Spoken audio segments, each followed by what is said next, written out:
प्यारे बच्चों, स्वागत है आपका एक्सेलेंट हब पर। और जैसा कि प्यारे बच्चों कल की क्लास में हम 3 एक्सरसाइज पे हम एंट्री कर चुके थे। तो प्यारे बच्चों हमने इसमें देखा था दो चर वाले रैखिक युग्म समीकरण। दो चर आपको समझ में आ गया होगा कल, और कुछ हमने कंडीशन शर्तें लिखवाई थी। तो प्यारे बच्चों कल हमने एक क्वेश्चन भी किया था जिसमें दिया हुआ था आफताब और उसकी पुत्री से संबंधित आयु के माध्यम से। तो उसमें क्या था कि उसको आप युग्म समीकरण के रूप में बनाना था दो चर वालों में, और उसके बाद ग्राफ में प्रदर्शित भी करना था। तो हो सकता है कि कल का ग्राफ आपको कुछ कम समझ में आया होगा, क्योंकि मैंने उसमें कुछ विलोपन विधि से भी हल करने की कोशिश की। तो हो सकता है कि आपको उसमें कठिनाई महसूस हुई। तो कोई बात नहीं, अगर उसमें आपको कठिनाई महसूस हुई तो आज हम और आपको उसको सिंप्लीफाई करते हुए उसको समझाएंगे, लेकिन उस क्वेश्चन में नहीं, अगले क्वेश्चन में। क्योंकि चीज़ें तो वही होती है, कॉन्सेप्ट्स आपका जब क्लियर होगा तो आपको कोई भी क्वेश्चन करने में किसी भी तरीके की कठिनाई नहीं होगी। और प्यारे बच्चों कल का जो मैंने वो कंडीशन थर्ड लिखवाई थी जिसमें था A1/A2 और equal B1/B2 does not equal C1/C2। तो जब असंगत समीकरण होता है, क्योंकि उस स्थिति में उसका कोई भी हल नहीं होता है, तो उसमें आपको क्या ज्ञात करना था। वहाँ पे हमको एक पॉइंट मिस हुआ था, हमें लग रहा है क्लास में। तो वहाँ पे आप लिख लेना कि अगर ऐसी स्थिति बनती है तो रेखाएं कैसी होती हैं, समांतर होती हैं। थर्ड वाली जो कंडीशन थी A1/A2 बराबर B1/B2 does not equal C1/C2, वहाँ पे हम लिख देंगे कि रेखाएं समांतर प्राप्त होती हैं। ठीक है प्यारे बच्चों, तो ये आप वहाँ पे ऐड कर लेना, ठीक है। और जगह ना हो नोट्स में तो आप कोई नोट बना लेना, वहाँ पे उसी चीज़ को दोहराते हुए ये चीज़ एक्स्ट्रा में लिख लेना है कि इस स्थिति में रेखाएँ परस्पर समांतर होती हैं। तो चलिए आज की क्लास स्टार्ट करते हैं। तो जैसा कि प्यारे बच्चों 3A हमारी एक्सरसाइज स्टार्ट हो गई है। इसका सेकंड नंबर हम आपको बताएं। सेकंड नंबर बोल रहा है क्वेश्चन, और कह रहा है 2 किलोग्राम सेब और 1 किलोग्राम अंगूर का मूल्य। प्यारे बच्चों आप कैसे जान पाएंगे कि ये दो चर वाले रैखिक युग्म समीकरण है। तो इसमें दो वस्तुओं या दो स्थितियों के बारे में ही इसमें आपसे प्रश्न में पूछा जाएगा। तो आप वहाँ से इसमें समझ लेंगे कि ये युग्म समीकरण दो चर वालों का रैखिक समीकरण के रूप में हमसे कहने के लिए पूछा जा रहा है। ठीक है, तो प्रश्न में दिया हुआ है, प्रश्नानुसार आप यहाँ पे लिख लें सल्यूशन डाल के, प्रश्नानुसार माना। क्या कह रहा है? कह रहा है 2 किलोग्राम सेब, 2 किलोग्राम सेब, और देखो इसमें कह रहा है प्यारे बच्चों 1 किलोग्राम अंगूर का मूल्य किसी दिन ₹160 था। 1 महीने बाद 4 किलोग्राम सेब और 2 किलोग्राम अंगूर का मूल्य ₹300 हो जाता है। तो इस स्थिति को बीजगणितीय तथा ज्यामितीय रूपों में व्यक्त करना है। तो सेब हमारा 2 किलोग्राम है प्यारे बच्चों, मात्रा तो दी हुई है लेकिन उसका मूल्य तो दिया नहीं हुआ है, टोटल मूल्य दिया हुआ है। तो यहाँ पे हम मान लेंगे, माना सेब का मूल्य x, क्योंकि रुपए में कहा जा रहा है तो रुपए लिख लेंगे, और अंगूर की बात है तो अंगूर का मूल्य इसको हम मान लेंगे y रुपए। क्योंकि प्यारे बच्चों जो हमसे प्रश्न में कह रहा है कि सेब और अंगूर का मूल्य यानी कुल मूल्य तो दिया हुआ है, लेकिन अलग अलग मूल्य नहीं दिया हुआ है कि सेब का ये मूल्य है, अंगूर का ये मूल्य है। तो दो वस्तुओं के बीच बात हुई, दो फलों के बीच की बात हुई, तो हमारा रैखिक युग्म समीकरण बनेगा दो चर का। तो एक में हम सेब का मूल्य x माने और अंगूर का y माने, और रुपए क्यों? क्योंकि हमारा जो टोटल प्राइस दिया हुआ है वो 160 रुपए में दिया है, इसलिए हम यहाँ पे रुपए मानेंगे। तो ये आपका अब क्या हो जाएगा, अतः फर्स्ट स्थिति क्या कह रही है? कह रहा है 2 किलोग्राम से। प्यारे बच्चों अगर 1 किलोग्राम 1 किलोग्राम सेब का मूल्य 10 रुपये कहा जाए, तो आपसे अगर कहा जाए कि 10 किलोग्राम सेब का मूल्य, तो जब 1 किलो का 10 है तो 10 का गुणा 10 से करेंगे तो 10 किलोग्राम का मूल्य हमें 100 रुपये प्राप्त हो जाएगा। तो वही स्थिति सेब का मूल्य ये हम मान लें कि ये कंडीशन जो थी, तो यहाँ पे लिख सकते हैं 1 किलोग्राम, 1 केजी यहाँ भी लगा दें, 1 केजी यहाँ भी लगा दें, ठीक है। 1 किलो का इसमें दिया हुआ है। 2 किलोग्राम सेब और 1 किलोग्राम अंगूर का मूल्य किसी दिन इतना रुपए था, ठीक है। हमें पता नहीं है तो हमने ये मान लिया। तो फर्स्ट स्थिति 2 किलोग्राम, तो 2 का x से गुणा, उसके बाद 1 किलोग्राम अंगूर कह रहा है तो 1 किलोग्राम अंगूर का मूल्य y है, तो y का 1 में गुणा करेंगे तो y और बराबर 160 रुपये, ठीक है। उसके बाद सेकेंड स्थिति क्या है, सेकेंड स्थिति है प्यारे बच्चों 4 किलोग्राम सेब, तो 1 किलोग्राम सेब x है तो 4 किलोग्राम का 4x हो जाएगा, प्लस 2 किलोग्राम अंगूर, तो 1 किलोग्राम अंगूर का y है तो 2 किलो का 2 से गुणा कर देंगे 2y हो जाएगा, और बराबर इसमें दिया हुआ है 300 रुपये, नहीं लिखेंगे। इसको सिंप्लीफाई अगर करना हो तो देख रहे हैं 2 से डिवाइड हो जाएगा, लेकिन हमको स्थिति इसी रूप में बतानी होगी।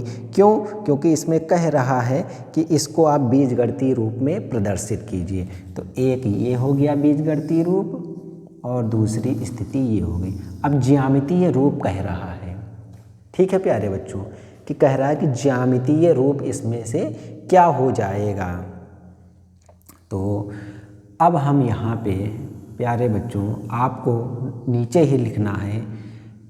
तो ऐसी स्थिति में हमने कल बताया था कि x और y के मान ऐसे लेने हैं कि समीकरण इसको संतुष्ट कराएं, इसको भी संतुष्ट कराएं। तो कल की क्लास में मैंने कुछ विलोपन विधि के माध्यम से भी बताने की कोशिश की और वहाँ पे देखा था जो हमारा संख्यात्मक मान प्राप्त हुआ था तो 21 या 12,42 हो गया, ऐसे कुछ आया था। तो बहुत बड़ी चीज़ हो गई थी, वो गलत नहीं है, क्योंकि अगर समीकरण को संतुष्ट, क्योंकि अनगिनत मान हो सकते हैं इसमें, x का कोई कहेगा 0 है, कोई x का मान 10 बोलेगा, 20 बोलेगा, तो बहुत हो जाएगा। इस तरीके से अनंत संख्याओं तक हम पहुंच सकते हैं, या अनंत तक नहीं लेकिन फिर भी कुछ संख्याओं से अधिकतम मान तक हम पहुंच सकते हैं। तो उसके लिए हम क्या करेंगे, 2-3 पॉइंट्स हम निकाल लेंगे, ठीक है। तो इसके लिए हम क्या करेंगे, तो और भी हम उसको सिंप्लीफाई यानी कि उसको हम थोड़ा सा और शार्ट तरीके से कैसे हल करें। तो ये स्थिति है 2x + y बराबर 160, तो यहाँ y को रोक लो तो 160 - 2x बना। अब इसके लिए हम एक सूची या तालिका का निर्माण करें और इसमें x और y की वैल्यू कम से कम 3 बिंदु तक या 3 मानों तक हम प्राप्त करें, ठीक है। आपको अगर कल क्वेश्चन नंबर 1 में अगर कोई दिक्कत आई हो तो यहाँ से हम सीख सकते हैं। तो प्यारे बच्चों, अगर हम यहाँ x का मान 0 रखें तो y का मान 160 हो जाएगा ना, स्थिति बनेगी। x का मान अगर हम 0 रखें तो ये 0 हो जाएगा, तो y का मान 160 हो जाएगा, ठीक है प्यारा बच्चों। दूसरी स्थिति अगर हम माने y को 0, y की जगह 0 रखते हैं, तो जब y की जगह 0 तो ये माइनस का 2x इधर आएगा, प्लस का 2x, और 2 को इसमें भाग कर देंगे। क्यों? क्योंकि ये गुणा की चीज़ भाग में जाएगी, तो कितना हो जाएगा, x का मान 80 हो जाएगा, इतना मान आ जाएगा। एक और कोई पॉइंट्स निकाल लेते हैं, ठीक है प्यारे बच्चों। x का कोई और मान निकालें तो कितना हो जाएगा, कोई भी मान रखें अगर हम, क्योंकि हम देख रहे हैं कि डिजिट जो है अगर कोई एक बड़ा पैमाना माने तो 20 से डिवाइड हो रहा है, तो उसी हिसाब से कुछ भी मान लें। अगर हम मान लें यहाँ पे x का मान अगर हम 20 माने तो y का मान कितना हो जाएगा, 120 हो जाएगा, ठीक है। तो क्योंकि 1, 2, 3 इस तरीके से अगर हम मानते चलेंगे तो बहुत ही ज़्यादा मान हमारे प्राप्त होंगे। तो कुछ भी हम ऐसा माने, तो x का मान अगर हम 20 मान लें, यहाँ पे x का मान 20, तो 20 दूनी 40 घटेगा तो 120 बनेगा ये, ठीक है। और अगली बार हम क्या करें, y की जगह हम मान लें 20, y की जगह अगर हम 20 माने तो कितना हो जाएगा ये, तो y की जगह 20 कर लो, या x को ही मानते चलो, कोई दिक्कत की बात नहीं, x की जगह हम 30 कर दें। इस बार एक ही वैल्यू रखो, ठीक है। 30 दूनी 60 और 160 में 60 गया तो ये मान आ गया 100। अब ग्राफ में हमको इसको दिखाना है, लेकिन इसका भी हल कर लें अब। 4x + 2y = 300, ठीक। तो यहाँ से y का मान निकालना है तो 2y रोकेंगे, 300 माइनस का 4x हो गया। y का मान निकालेंगे तो ये गुणा में है, भाग में जाएगा और भाग में दोनों को डिवाइड करेगा। 300 को 2 से डिवाइड करेंगे तो 150 या 150 और 4 में भाग कराएंगे तो 2x, इतना बचा। इसके लिए भी हम वही तालिका बनाएं,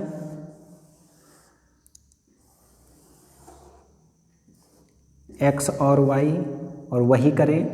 x का मान 0 रखें तो ये 0 हो जाएगा, तो y का मान 150 हो जाएगा। अगली बार y की जगह 0 करें तो 0, तो ये इधर आएगा +2x, 2 गुणा में है, भाग में जाएगा तो कितना मान आ जाएगा। अगर y का मान अगर हम 0 रखें तो x का मान आ जाएगा 75। हल करने पर प्यारे बच्चों प्राप्त होगा ये। अब अगर हम 1 2 3 रखेंगे तो हम देख पा रहे हैं कि क्या होगी कंडीशन, बहुत बड़ी संख्यात्मक मान प्राप्त होगा उसका।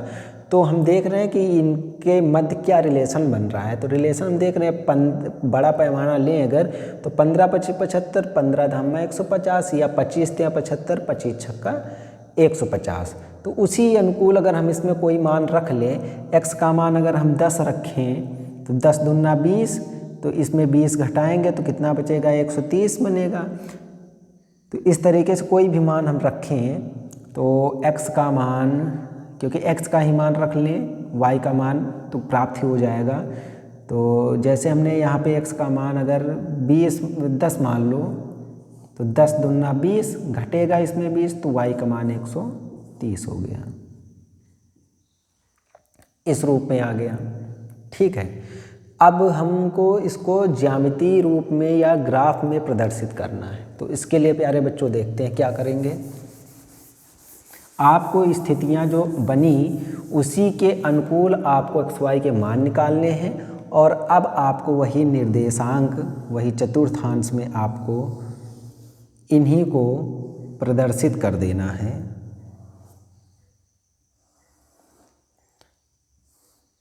ये x हो गया, ये y हो गया, ये x डैश हो गया, ये y डैश, ये ओरिजिन O या 0,0। इसके लिए हम हल करें तो कोई एक पैमाना ले लें, अगर हम देख पा रहे हैं वहाँ से तो 20 का ले लें, ठीक है।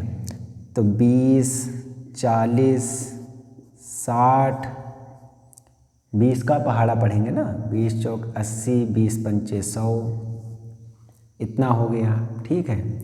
उसके बाद इस अकॉर्डिंग मानेंगे, बहुत बड़ा नहीं, क्योंकि x में हमको देख रहे हैं x में सबसे अधिकतम कहाँ तक जाना है, 80, और यहाँ पे 75, तो 80 तक ही बहुत है, 100 तक हम बना सकते हैं, आगे 120 भी लिख सकते हैं। y में अधिकतम हमको कितना जाना है, 160 सबसे बड़ा है तो 160 तक बना सकते हैं, और दोनों धनात्मक ही हैं। तो यहाँ पे ये नहीं मायने रखता है प्यारे बच्चों कि हम बराबर तक ही पहुँचें। इसको यहाँ रोक सकते हो, इसको यहाँ तक रोक लो, कोई दिक्कत की बात नहीं है। क्यों? क्योंकि हमको धनात्मक से मतलब है, क्योंकि सब धनात्मक है और धनात्मक के रूप में ही हम प्राप्त करें। ऐसे तो हम माइनस का मान रख के भी हम मान प्राप्त कर सकेंगे, लेकिन बहुत बड़े मान प्राप्त होते चले जाएंगे ना, तो इसलिए इस रूप में हम प्राप्त करेंगे, पॉजिटिव मान लेकर ही हल करें। y के लिए निकालेंगे तो ये हो जाएगा 20, 40, 60, 80, 100, 120, 140 और 160। अब मान ज्ञात करना है, 0,160 है पहला, तो ये x में 0, क्योंकि जो पहला मान है वो 0 किस में है, x में, तो 0 और 160 ये हो गया हमारा 0,160। अब देखो 0,160 हो गया, 0 कामा 150, 150 कहाँ पे आएगा, 140 और 160 के मध्य में ही तो आएगा। इसको ए पॉइंट दे दो और इसको बी पॉइंट दे दो, ये है आपका 0 कामा 150। ठीक है, ये हो गया। इसके बाद हम देख पा रहे हैं कि 80 कामा 0, x में 80 हो गया, y में ये 0 हो गया, तो ये मान c कर लें 80 कामा 0। 20 कामा 120 करना है तो x में 20 और y में 120, तो ये वाला मान ये आ गया आपका 20 कामा 120, इसको पॉइंट डी मान रख दो। 30 कामा 100 है तो 30 20 और 40 के मध्य होगा और से 100 यहाँ पे है, तो इस हिसाब से इसको मान लेंगे, ये हमारा 30 होगा दोनों के मध्य में और ये हमारा 100 हो गया। इसको ई पॉइंट मान के 30 कामा 100 कर लेंगे। ठीक है प्यारे बच्चों, अब क्या करना है, ये सारे पॉइंट्स जो हमने निकाले हैं ये इस समीकरण के हैं, इस रैखिक युग्म के हैं।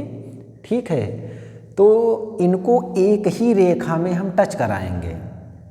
अगर हम देखो टच कराना चाहें तो अगर ये वाला पॉइंट लेंगे हम, तो ये वाला ऊपर से ऐसे ही तो मिल पाएगा ना, तो ऐसा हम मान लें कि उसी में वो शामिल हो। ठीक है, तो इस रूप में अगर हम ज्ञात करना चाहें तो पैमाना जो हमने 20 वाला माना था कि एक बड़ा खाना बराबर 20, उसका हमने मान रखा हुआ है, तो उन्हीं को हम मिलाएं। तो ए को मिलाएं, उसके बाद डी को मिलाएं और ये हमारा सी को मिलाते हुए चला जाए इस तरीके से। क्योंकि प्यारे बच्चों ई पॉइंट्स तो हमारा मिलेगा ही वहाँ पे।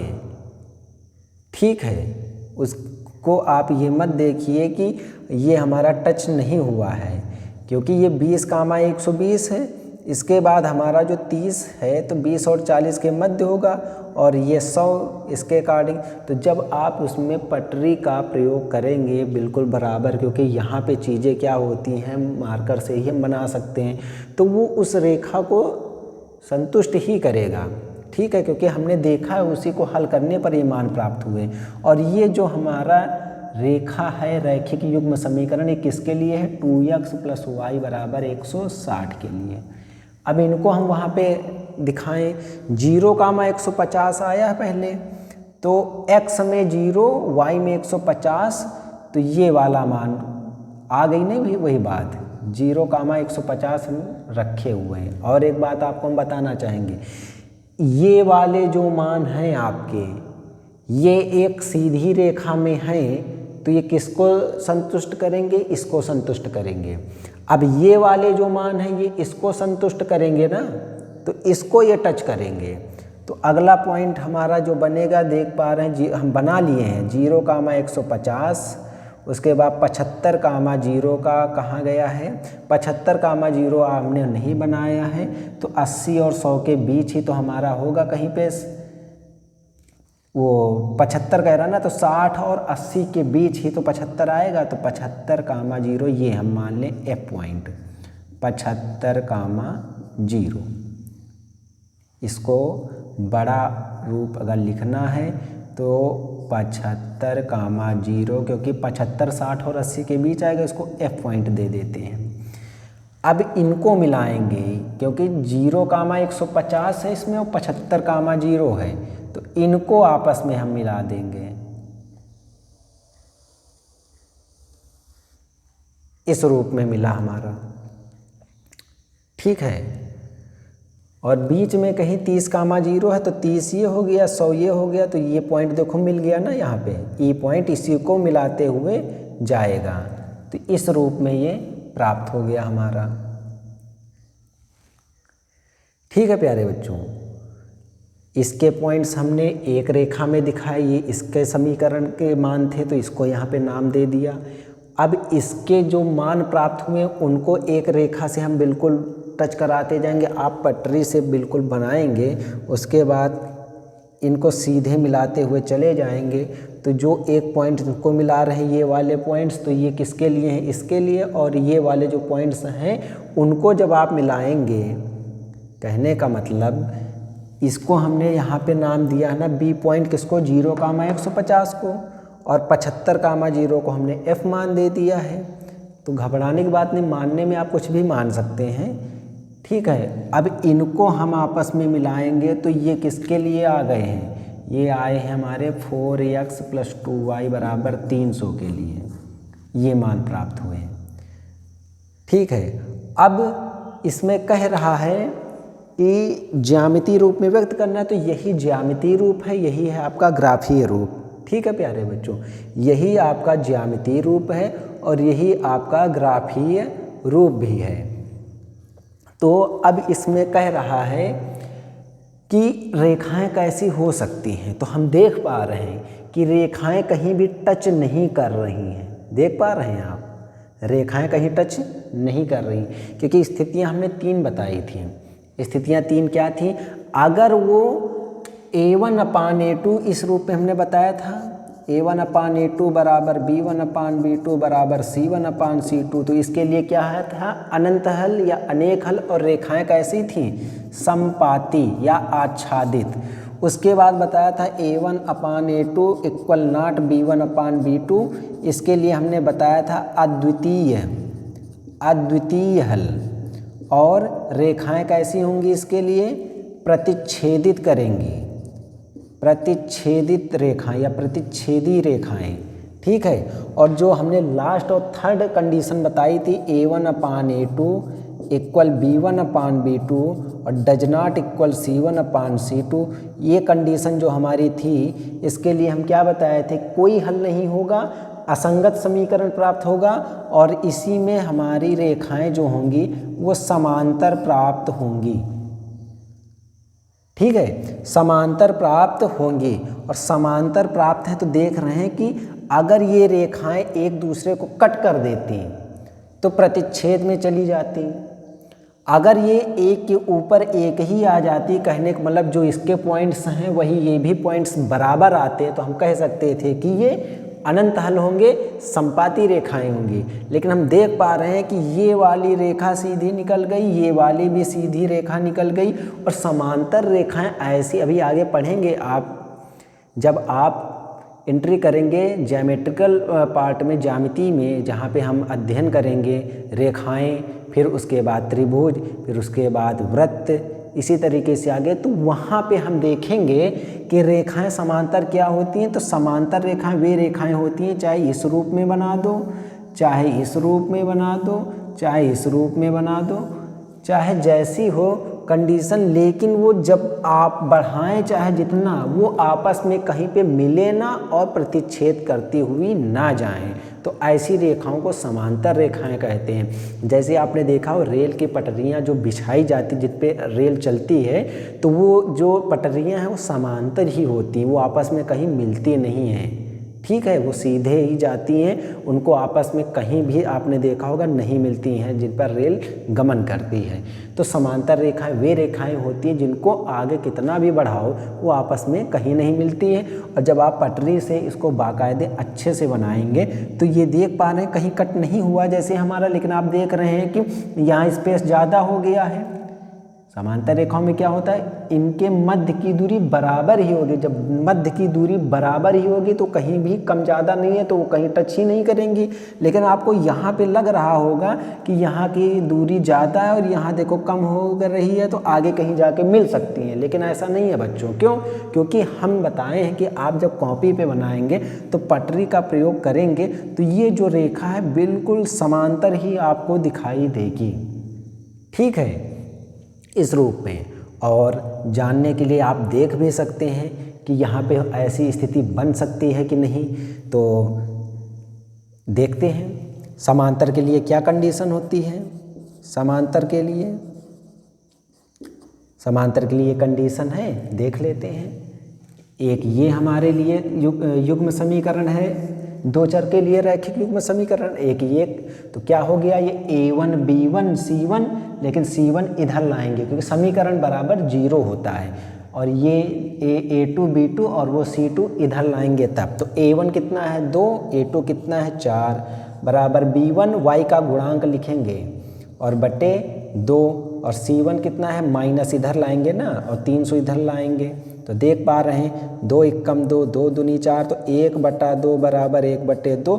लेकिन माइनस माइनस कटा तो एक अगर 150 होता प्यारे बच्चों तो देखो 0 से 0 कट जाता और 15 दूना 30 1/2 हो जाता। लेकिन 16/30 ये असंभव है, 1/2 नहीं बनेगा। ये क्या बनेगा, 2 से डिवाइड करेंगे 2 × 16 और 15 इतना ही बनेगा। तो देख रहे हैं ये इक्वल नॉट है, डज नॉट इक्वल है और 2 बराबर हैं तो कंडीशन ये सेटिस्फाई हो रही है तो रेखाएं हमारे लिए समांतर ही प्राप्त होंगी।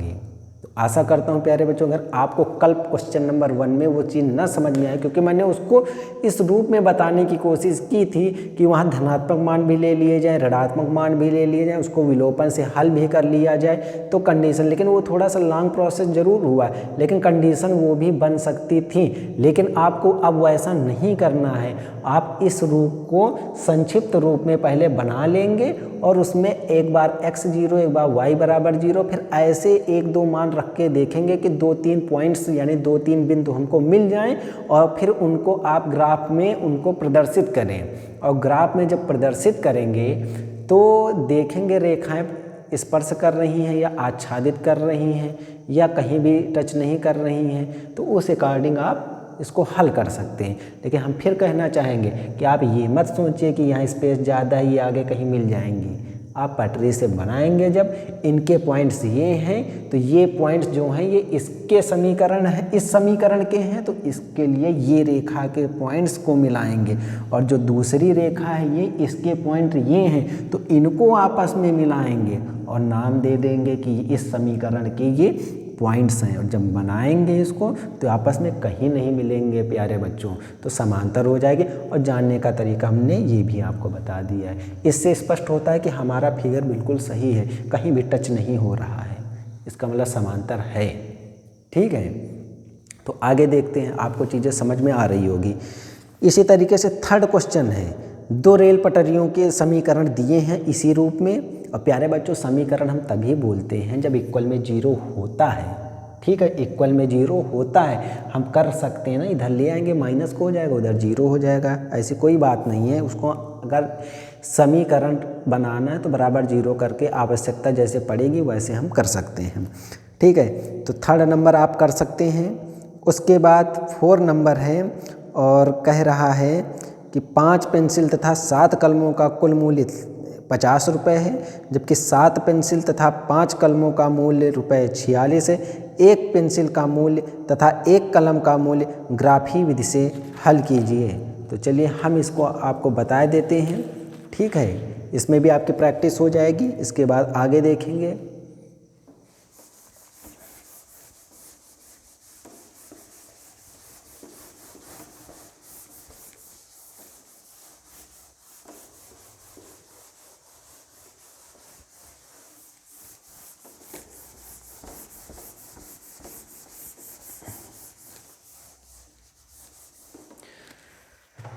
तो ये आपका प्यारे बच्चों 4 क्वेश्चन का पहला है। क्वेश्चन नंबर 4 में 2 आपके क्वेश्चन हैं। तो कह रहा है 5 पेंसिल, फिर उसी तरीके से मान लेंगे, माना पेंसिल का मूल्य x, क्योंकि बात रुपयों में है तो रुपए कर देंगे, और दूसरा है हमारा कलम यानी पेन, कलम का मूल्य हम ₹y मान लेंगे। ठीक है, अब क्या है, प्रश्नानुसार सल्यूशन यहीं से स्टार्ट कर दिए हैं, सल्यूशन डाल देंगे। क्या है, कह रहा है 5 पेंसिल, तो ये 1 पेंसिल आप यहाँ पे लिख सकते हैं, 1 भी लिख सकते हैं, 1 पेंसिल 1 कलम। ठीक है, 1 पेंसिल तो 5 पेंसिल है तो कितना हो जाएगा, ये 5x हो जाएगा। 1 पेंसिल x रुपए की तो 5 पेंसिल 5x की। ठीक है, उसके बाद 7 कलम, तो 1 कलम का मूल्य y, तो 7 कलम का 7y, और इनका मूल्य 50 दिया हुआ है।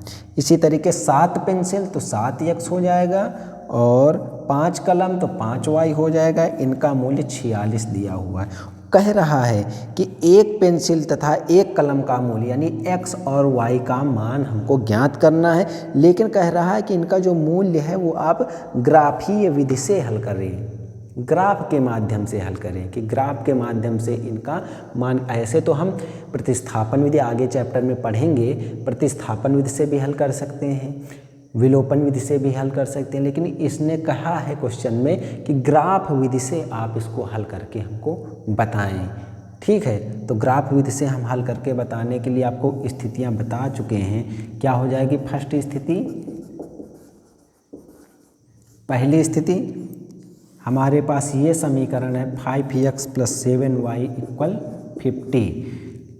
तो y का मान निकालें तो उधर 50 है -5x और ये 7 गुणा में है तो आ जाएगा भाग में। अब इसके लिए प्यारे बच्चों हम वही कंडीशन फिर बनाएंगे, x और y। ठीक है, हम देखें x का मान अगर 0 रख दें, यहाँ पे x का मान 0 यहाँ पे रख दें तो ये 0 हो जाएगा। 50/7 करेंगे तो प्यारे बच्चों 7 × 7 = 49, एक बचेगा, दशमलव लगाएंगे, 7 × 1 = 7, 7 × 4 = 28, इसी तरीके करेंगे। यानी पूर्णतया उसका दशमलव के कुछ पदों तक भी उसका पूरा मान नहीं प्राप्त होगा, इसलिए x का मान 0 हम नहीं लेंगे। क्या करें, 5 × 1 = 5 करें तो 45 हो जाएगा। फिर वही स्थिति बनेगी। ऐसा मान लो कि ये पूरा डिवाइड हो जाए तो कौन सा मान हम x का यहाँ पे रख सकते हैं? तो देखो अगला मान रखो, 5 दूनी 10 तो 40 हो जाएगा, नहीं कटेगा। 5 x का मान 3 रखें तो 5 × 3 = 15, 50 में 15 घटेगा 35 और 7 पन्ना 35। तो x का मान 3 रखेंगे प्यारे बच्चों तो y का मान तुरंत हमारा कितना आ जाएगा, 7 पन्ना 35 यानी 5। ठीक है, अब देखें आगे कोई और दूसरा पॉइंट्स ले लेते हैं। x का मान 4 लो, 4 × 5 = 20, नहीं कटेगा। 6 लें अगर, 4 × 6 = 24, नहीं कटेगा। 4 × 7 = 28, 4 × 8 = 32, नहीं 4 × 7 = 28 क्यों कह रहे हैं, 5 लेंगे ना, 5 × 25 तो 25 नहीं कटेगा। 5 × 6 = 30, नहीं कटेगा। 5 × 7 = 35, 15 हो जाएगा। 5 × 8 = 40, 5 × 10 = 50। तो स्थिति क्या बनेगी, अगर हम 50 x का मान अगर हम 10 ले लें, x का मान अगर हम 10 ले लें तो y का मान देखो 10 × 5 = 50 में 50 गया, 7 का तो इसका मान 0 आएगा। लेकिन प्यारे बच्चों हम नहीं करेंगे, क्यों? क्योंकि मूल्य उसका कुछ ना कुछ तो हुआ होगा। थोड़ा समझने की बात है यहाँ पे। जो भी हम पेंसिल और कलम ले रहे हैं उनके कुछ ना कुछ तो मूल्य है। ऐसा तो है नहीं कि फ्री में मिल गई। अगर फ्री में मिलेगी तभी तो ये मान 0 होगा। इसीलिए हमने आपको समझाने के लिए ये स्थिति बनाई है। 0 नहीं ले सकते हैं क्योंकि यहाँ पे बात मूल्य की है। अगर यहाँ किसी मान के लिए होती तो हम 0 से ही स्टार्ट करते हैं, लेकिन मूल्य अगर उसका कुछ मूल्य है प्यारे बच्चों तो ये तो है नहीं कि आपको फ्री में मिल गया। जैसे ये हमारे पास मार्कर है, अगर कह दिया जाए इस मार्कर का मूल्य 5 रुपये है तो ऐसे ही 5 मार्कर का मूल्य कितना हो जाएगा। अगर ये फ्री में है तो फिर इसका मूल्य ही नहीं है। तो यहाँ तो मूल्य बताया गया है ना कि 5 कलमों का, 5 पेंसिल का मूल्य और 7 कलमों का मूल्य, यानी वो खरीदी गई हैं तो उसका मूल्य निर्धारित है और मूल्य है तो 0 नहीं हो सकता। तो इसलिए हम बिल्कुल ये नहीं लेंगे। इसके लिए कंडीशन केवल हमारी यही बनी 3, 5, क्योंकि x, y ही होता है। इसके लिए देखें हम सेकंड स्थिति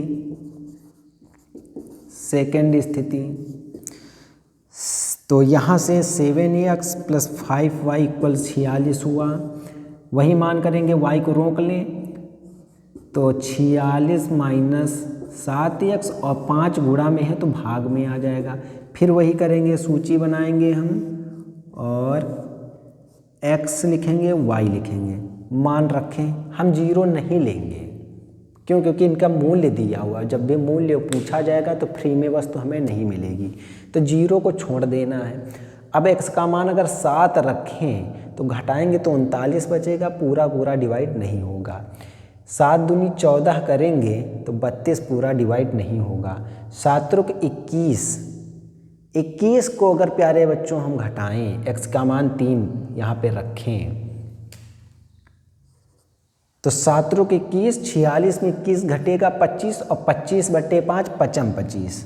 तो हम प्यारे बच्चों देख पा रहे हैं कंडीशन हमारी 3,5 ही बन रही है। ग्राफ विधि से अगर हम हल कर रहे हैं तो 3,5 और यही हम ग्राफ में दिखा भी दें। ये 1, ये 2, ये 3, ये x है, ये x डैश है, ये y डैश है। इसको बढ़ा लो थोड़ा, कोई दिक्कत नहीं है। 1, 2, 3, 4 और ये हो गया 5, ये आपका yx है। 3,5 तो 3,5 आपका पॉइंट्स जो बनेगा इसको हम हटा दे रहे हैं।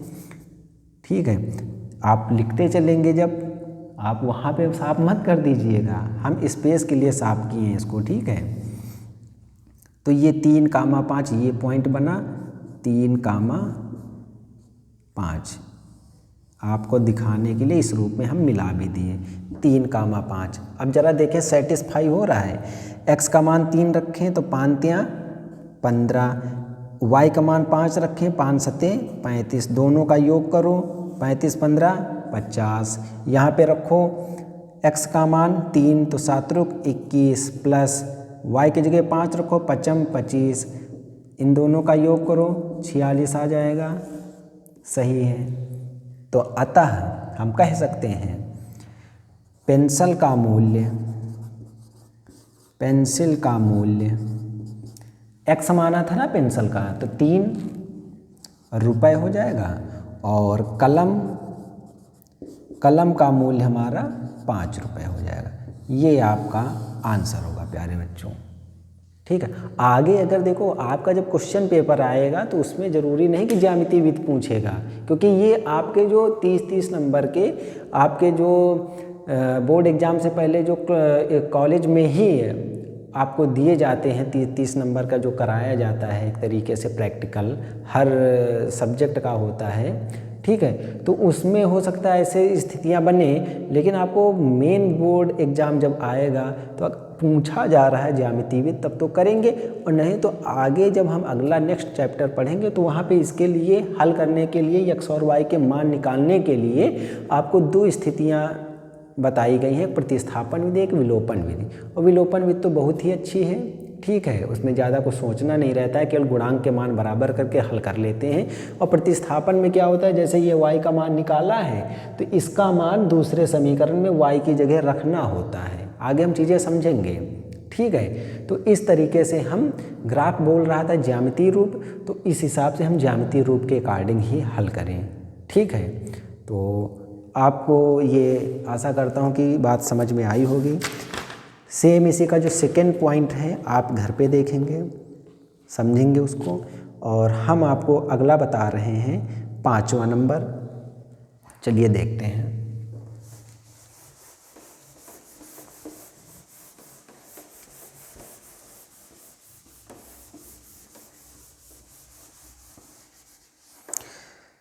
तो प्यारे बच्चों क्वेश्चन नंबर 5 जो है उसके लिए हम देखते हैं। कह रहा है, हम इसमें आपको सेकंड नंबर बता रहे हैं। सेकंड नंबर है 9x + 3y + 12 = 0। इसके बाद है 18x + 6y + 24 = 0। प्यारे बच्चों अगर ये 12 उधर होता क्वेश्चन में तो इधर लाते हम, बराबर 0 करना पड़ेगा आपको। ठीक है, अब कह रहा है कि ये बताएं कि रेखाएं जो हैं एक बिंदु पर प्रतिच्छेद करती हैं, समांतर हैं अथवा समपाती हैं। तो हमने कल की क्लास में ही आपको तीनों शर्तें लिखवा दी थी, और समांतर शायद लिखना कल मिस हो गया था, तो आज की क्लास में बता दिया है कि उसको वहीं पे आप ऐड कर लें, अथवा नोट्स एक बना के वहाँ पे चीज़ों को पुनः दोहराते हुए लिख सकते हैं कि जब ये कंडीशन बनेगी तो रेखाएं परस्पर समांतर होंगी। और समांतर क्या होती है आज थोड़ा हमने बारीकी से समझने की कोशिश भी की। तो हम इसके लिए क्या करेंगे, a1/a2 सोल्यूशन करेंगे। a1/a2 बराबर b1/b2 बराबर c1/c2, ऐसा ही लिखेंगे ना। अब इसको हम हल करेंगे। a1 का मान क्या हो जाएगा, गुणांक 9, a2 कितना है 18, गुणांक लेंगे चिन्ह सहित, धनात्मक होता तो नहीं लेते, ऋणात्मक होता तो चिन्ह के साथ लिखते हैं। ये 3 हो गया, ये 6 हो गया, ये इधर है ही है इतना। अब देखें डिवाइड करें, 9 एकम 9, 9 दूना 18, 3 एकम 3, 3 दूनी 6, 12 एकम 12, 12 दूना 24, 1/2 आ रहा है। अगर ये दोनों बराबर हैं, ये बराबर ना होता तो काट देते, ये दोनों बराबर नहीं होते तो काट देते, लेकिन देख पा रहे हैं कि प्रत्येक ही आपस में बराबर है। और जब ये बराबर होते हैं तो चीज़ें क्या होती हैं, इसका जो मान होता है अनंत या अनेक हल प्राप्त होते हैं। और इस स्थिति में हमारे जो रेखाएं होती हैं वो रेखाएं कैसी होती हैं प्यारे बच्चों, बता पाएंगे?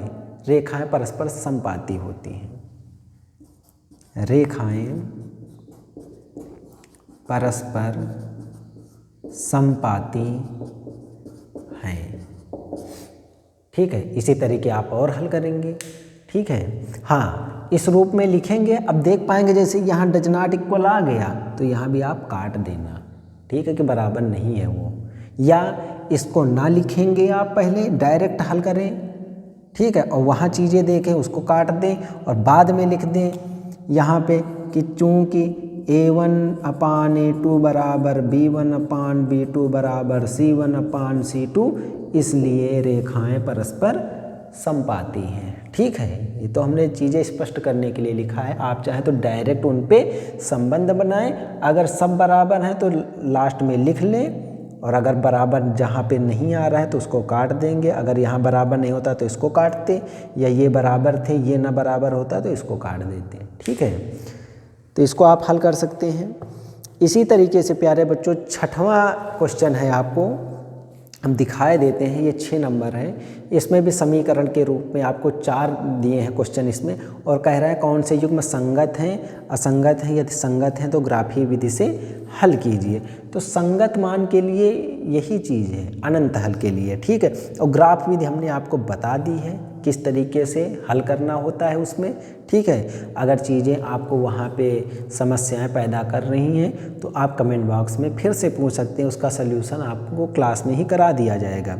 ठीक है, इसी तरीके से 7वां क्वेश्चन ही है, सेम इसी तरीके से आपको समीकरण दिए हुए हैं। और प्यारे बच्चों, अगर ये अचर पद के मान उधर हैं तो आप उनको इधर लाएंगे चिन्ह परिवर्तित करके, क्योंकि आपको समीकरण बराबर 0 के रूप में लिखना है, तभी वो C1 C2 माने जाएंगे। ठीक है, इसको आप ध्यान दें। ठीक है, जैसे हम आपको थोड़ा सा बताए दे रहे हैं। क्वेश्चन नंबर 7 का फर्स्ट है, इसमें दिया हुआ है 3x + 2y = 5, और फिर दिया है 2x - 3y = 7। तो प्यारे बच्चों, हम इसको यहीं पे बना लेंगे 3x + 2y - 5 बराबर 0, और इसको बना लेंगे 2x - 3y, 7 इधर आएगा, माइनस बराबर 0, क्योंकि समीकरण के रूप में होगा। अब ये A1 B1 C1 हो गया, ये A2 B2 C2 हो गया, लेकिन चिन्ह के साथ धनात्मक होगा तो हम धनात्मक नहीं लिखते, लेकिन यहाँ B2 का मान -7 ही, वो -3 ही लेंगे, और C1 और C2 -5 -7 ही रहेंगे। तो आप उनमें संबंध देखेंगे, अगर ये बन रहा है तो संपाती होंगे, तो संगत होंगे। अगर यहाँ पे जैसे हमने तीनों कंडीशन लिखवाई हैं उस रूप में जैसा संबंध बने वही उसका अभीष्ट उत्तर होगा। ठीक है, इसके बाद प्यारे बच्चों 8वां नंबर देखते हैं, क्वेश्चन नंबर 8। क्वेश्चन नंबर 8, और फिर मैं प्यारे बच्चों आपको बताना चाहूँगा, चीज़ों से भागना नहीं है, डरना नहीं है। ठीक है, उनको समझ के चलते हुए हम आगे बढ़ेंगे। तो क्वेश्चन नंबर 8 है। अब इसमें हम मान लेंगे पहले प्रश्नानुसार, सल्यूशन है माना। देखो इसमें बात कह रहा है लंबाई और चौड़ाई की आयताकार की, तो हम मान लेंगे माना आयताकार बाग की लंबाई, क्योंकि मीटर में है तो हम x मीटर मान लेंगे, और आयताकार बाग की चौड़ाई इसको हम y मीटर मान लेंगे। क्योंकि प्यारे बच्चों क्वेश्चन हमारा दिया हुआ है एक आयताकार बाग जिसकी लंबाई चौड़ाई से 4 मीटर अधिक है का अर्ध परिमाप 36 मीटर है, बाग की विमाएँ ज्ञात कीजिए। तो प्यारे बच्चों हम आयत के बारे में थोड़ा सा जान लेते हैं संक्षेप में। आयत क्या होता है, इसका नाम, क्योंकि हमने कहा है कि अगर संसार में कोई चीज़ बनी है तो उसका नामकरण होता है, उसका कोई ना कोई नाम होता है। तो हम इसका नामकरण कर दिए, ABCD आप कुछ भी माने, ठीक है। समांतर वो आयत में होता क्या है प्यारे बच्चों, आमने सामने की भुजाएं आपस में बराबर होती हैं। कहने का मतलब AB ये जो रेखा है ये CD के बराबर होगी और जो AD रेखा है ये आपके BC रेखा के बराबर होगी और ये हमारा प्रत्येक कोण जो है 90 डिग्री का होना चाहिए और विकर्ण जो होते हैं इनके ये आपस में प्रतिच्छेद करेंगे या विकर्ण यहाँ पे आपस में मिलते हैं। और प्यारे बच्चों इसमें क्या होगा, ये कोण इसके बराबर हो जाएगा और ये वाला कोण इसके बराबर हो जाएगा, ठीक है। अब अगर आयत का क्षेत्रफल कहेगा तो अगर हम इसको लंबाई L मान लें, लेंथ और चौड़ाई ये आपकी B मान लें, तो आयत का क्षेत्रफल होता है लंबाई गुणे चौड़ाई, इसी को L गुणे B लिखते हैं। और आयत का परिमाप कहते हैं जब, तो परिमाप का मतलब होता है चारों भुजाओं का योग, चारों भुजाओं का योग। और चारों भुजाओं का योग जब करेंगे प्यारे बच्चों तो क्या हो जाएगा, AB, इसके बाद प्लस का BC, प्लस का CD और प्लस का DA कहें या AD कहें। अब प्यारे बच्चों आमने सामने भुजा बराबर, तो ये L है तो ये भी L हो जाएगी, ये B है तो ये भी B हो जाएगी। योग कर लें तो AB का मान कितना है L, BC का मान है B, CD का मान L और DA का मान B। तो देख रहे हैं L और L 2 बार आया है 2L और B और B 2 बार आया है 2B, तो 2 कॉमन हुआ तो L प्लस B। कहने का मतलब परिमाप क्या होता है, 2 लंबाई धन चौड़ाई, ये होता है परिमाप, ठीक है।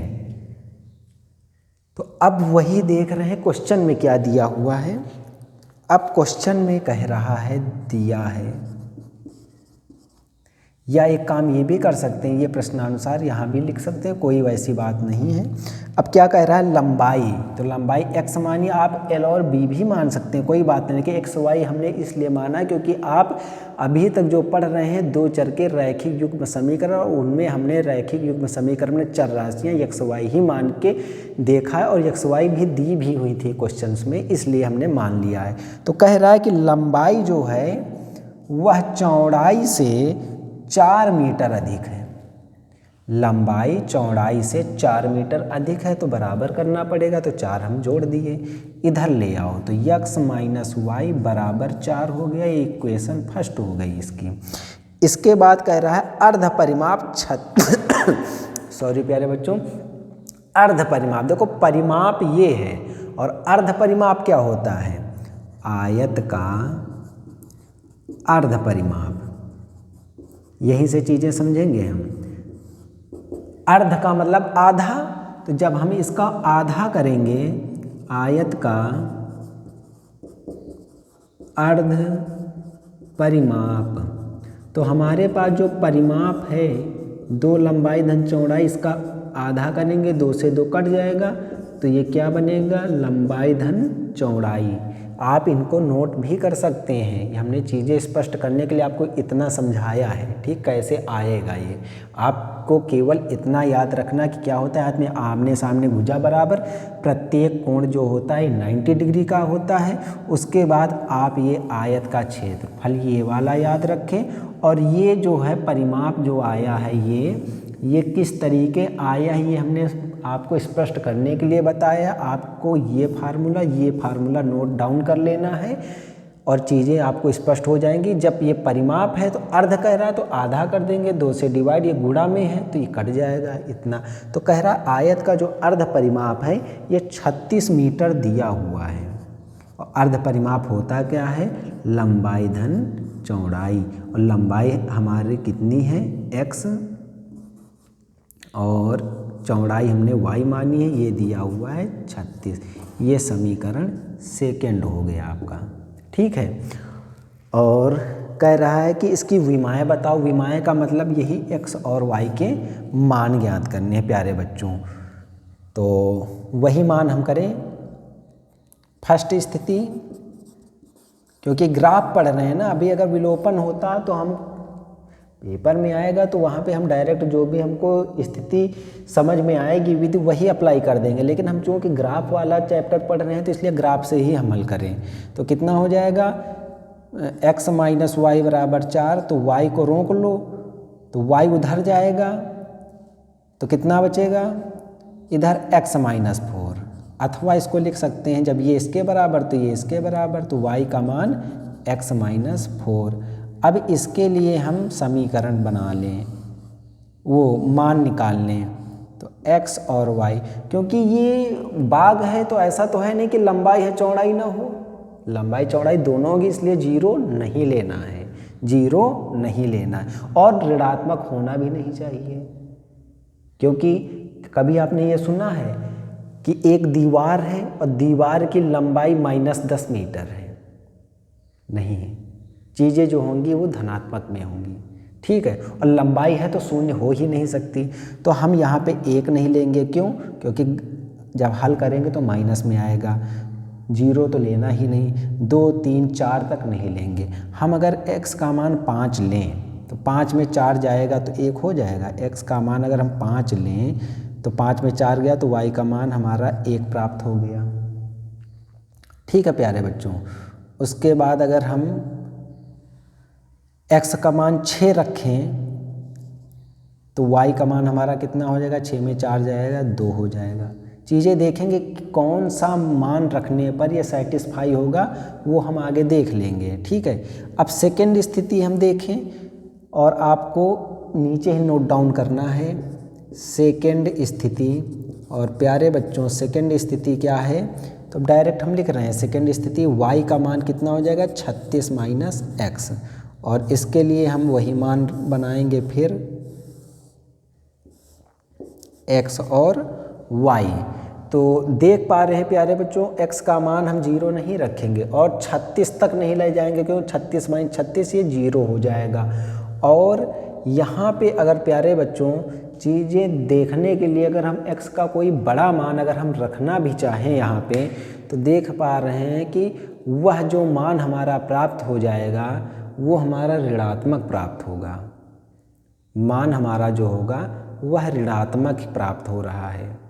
तो इसके लिए हम क्या कंडीशन बना सकते हैं प्यारे बच्चों? तो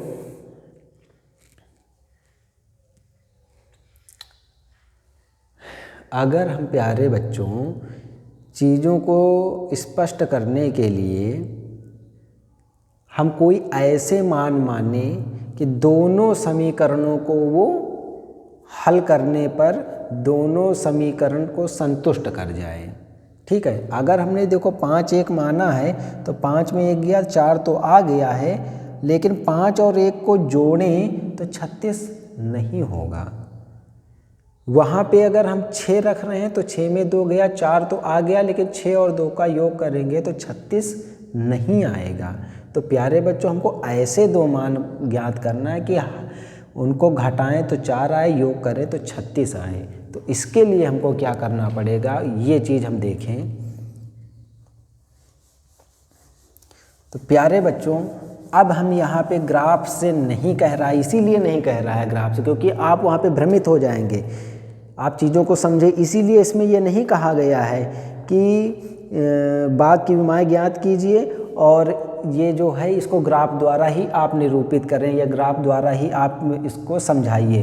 तो हम क्या करेंगे, जैसे हल करते आए हैं वैसे ही हल कर दें समीकरण 1 व 2 से। और प्यारे बच्चों, अगर आपको समझ में आ रहा होगा तो आपको हल करने की भी ज़रूरत नहीं है। ऐसे दो मान लो कि 36 आए, योग करने पर घटाने पे 4 आए तो 20 और 16 ही होगा। 20 में 16 घटाएंगे तो 4 और 20 + 16 करेंगे तो 36 हो जाएगा। ठीक है प्यारे बच्चों, क्योंकि अर्ध परिमाप हमको 36 दिया हुआ है। ठीक है, तो हल करें तो x - y = 4 और x + y = 36। अब क्या करेंगे, प्लस माइनस कट गया, x 2x, 36 4 40, 2 गुणा में है भाग में आएगा, कैंसिल होगा, x का मान 20 हो गया। x का मान 20 रखेंगे, यहाँ पे रखो चाहे यहाँ पे रखो, 20 रखा है x की जगह, तो 20 + y = 36, तो y 36 - 20 = 16। तो क्या हो जाएगा, x क्या था और y हमारा क्या है, तो x लंबाई है और y चौड़ाई है, तो लिख देंगे लंबाई 20 मीटर और जो चौड़ाई आई है वो आई है 16 मीटर। आपको नीचे ही नोट डाउन करते हुए चलना है प्यारे बच्चों। तो प्यारे बच्चों, इसमें ये 8 नंबर हो गया। 9 नंबर इसी तरीके से है। ठीक है, अगर चीज़ें स्पष्ट ना हो उसमें तो आप कमेंट बॉक्स में पूछ सकते हैं। 10 नंबर इसी 10वां तो हम आपको बताएंगे ही, और क्लास लंबी ना हो इसका विशेष ध्यान रखना होता है। तो 2-3 पॉइंट्स इसमें बचेंगे क्वेश्चन के रूप में, तो ये हम कल की क्लास में देखेंगे। और कल आपका नेक्स्ट चैप्टर में एंट्री करेंगे, नेक्स्ट चैप्टर में, और चीज़ें क्या होने वाली हैं कल क्या हमको नया सीखने को मिलेगा, ये कल की क्लास पे देखेंगे। और प्यारे बच्चों, मैं फिर आपसे कहना चाहूँगा कि आप मेहनत करते रहिए, दूर मत भागिए, किसी चीज़ का डर मत पालिए, क्योंकि आपके बोर्ड एग्ज़ाम की डेट फिक्स हो गई है, कंफर्म हो गई है 18 फरवरी 2026 से। ठीक है, आप ये बिल्कुल मत सोचिए कि अभी आपकी मैथमेटिक्स क्लास चल रही है और हम तीसरे चैप्टर में एंट्री कर चुके हैं और इंग्लिश और साइंस की क्लासेस नहीं चल रही हैं, तो उसके भी आप बिल्कुल टेंशन ना लीजिए। हमने आपकी जिम्मेदारी को अगर ठाना है तो उस जिम्मेदारी को बखूबी निभाएंगे। और चीज़ों को स्टार्ट होने में वक्त ज़रूर लग रहा है, क्योंकि हमारे जो टीचर्स हैं कुछ समस्याओं से घिरे हुए हैं। बहुत जल्द उनसे निजात पाके आपकी क्लास को वो लेंगे, और तब तक आप मैथमेटिक्स क्लास को रेगुलर लेते रहिए और चीज़ों को समझते हुए अपने नोट्स बनाते रहिए। तो आशा करता हूँ प्यारे बच्चों आपको मेरी बात अच्छे से समझ में आ गई होगी। तो आज की क्लास को यहीं समाप्त करते हैं। जय हिंद, जय भारत। थैंक यू प्यारे बच्चों।